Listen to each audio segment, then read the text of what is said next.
আমাদের নতুন বিয়ে হয়েছে সদ্য 2 মাস হলো। বিয়েটা পুরোপুরি পারিবারিকভাবেই হয়েছে। আমার হাসব্যান্ড শোভন মিত্র একটা কলেজের কেমিস্ট্রির অধ্যাপক। এদিকে আমি বিয়ের মাসখানেক আগে মাস্টার পাশ করেছি বাংলা সাহিত্য থেকে, চাকরির প্রস্তুতি নিচ্ছি।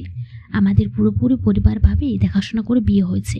আমার বাবা আর আমার কাকা শ্বশুর একই অফিসে চাকরি করতো, সেক্ষেত্রে সম্বন্ধ হয়েছে। আমার শ্বশুর সরকারি চাকরি করতেন, যদি এখন রিটায়ার করেছে, বেশ কয়েক বছর হয়েছে। শোভনের সাথে বিয়ের আগে আমার খুব একটা মেলামেশার সুযোগ হয়নি তার সাথে।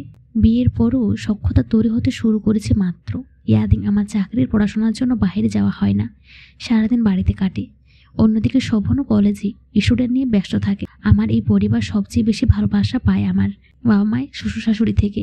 প্রায় সময় দেখি বাপি মা দুজনে রান্না করে গল্প করতে করতে এটা ওটা রান্না করছে। আমি খুব একটা রান্না করি না। আসলে মা বলে সারা জীবন তো পড়ে আছে রান্না করার জন্য।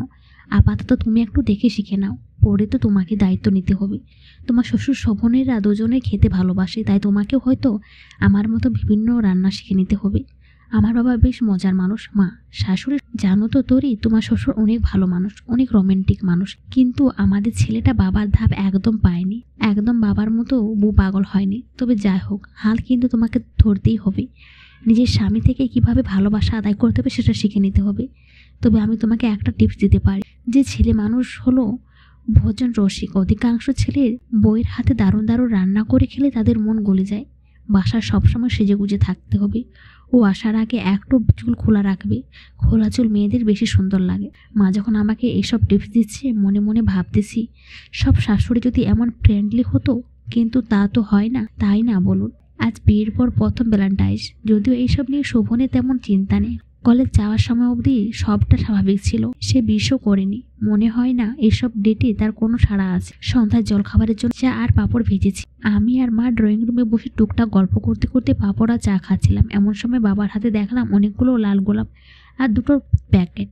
বাইরে থেকে এসে বাবা সবসময় দেখি মাকে খোঁজ করে, আজকেও তেমনটা করলো। আমি বাবার জন্য চা তৈরি করতে গিয়ে এসে দেখি বাবা মা গোলাপ হাতে ড্রয়িং রুমে বসে আছে। 5টা গোলাপ ফুল আর প্যাকেটটা হাতে দিয়ে বলল, শুভ ভালোবাসা দিবস বৌমা।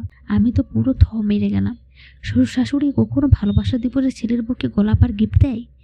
এমন সময় মা বলল, এখানে শাড়ি আছে, শোভন বাসায় ফিরে নতুন শাড়ি পরে একটা গোলাপ ফুল তাকে দিবে, যাতে এর পরের বছরগুলো শাড়ি আর গোলাপ সে তোমাকে দিতে পারে, বুঝেছো? আমার চোখে জল চলে আসলো। এমন সুন্দর সংসারের স্বপ্ন পূরণ হওয়া সৌভাগ্যের আমার জীবনে এভাবে পূরণ হবে আমি কল্পনাও করতে পারি না। বিয়ের সম্বন্ধ হওয়ার পর ভেবেছিলাম এত ছোট সংসার, মাত্র 3 জনের পরিবার, আমার সময় কিভাবে যাবে, অথচ আমি যে এতটা বেশি ভালো থাকবো কল্পনাও ছিল না। আসলে আমরা সম্পর্কগুলোকে কত জটিল করে তুলি, কিন্তু একটু স্যাক্রিফাইস করলে সব সম্পর্কই কিন্তু মধুর হয়ে উঠতে পারে। তবে চেষ্টাটা দুপক্ষেই হতে হবে।